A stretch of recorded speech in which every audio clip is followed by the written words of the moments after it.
জেনোফন জেনোফন 430 খ্রিস্টপূর্বাব্দ থেকে 354 খ্রিস্টপূর্বাব্দ। তিনি হচ্ছেন প্রাচীন গ্রিসের একজন বহুমুখী প্রতিভার অধিকারী ব্যক্তিত্ব। তিনি একাধারে ছিলেন দার্শনিক, একাধারে ঐতিহাসিক, লেখক এবং একজন সফল সেনাপতি।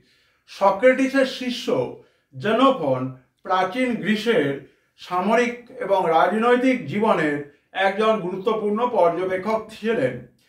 তিনি তার রচনায় ঐতিহাসিক ঘটনাবলীর বিবরণ শুধু দেননি, তিনি রাজনৈতিক এবং রাষ্ট্রচিন্তা সম্পর্কে মূল্যবান অন্তর্দৃষ্টি প্রদান করেছেন। ঐতিহাসিক রবার্ট গ্রেভস জেনোফন সম্পর্কে লিখেছেন, জেনোফন ছিলেন এমন একজন ঐতিহাসিক এবং দার্শনিক যিনি রাষ্ট্র এবং নেতৃত্ব সম্পর্কে অত্যন্ত বাস্তববাদী এবং ব্যবহারিক চিন্তাধারা পোষণ করতেন।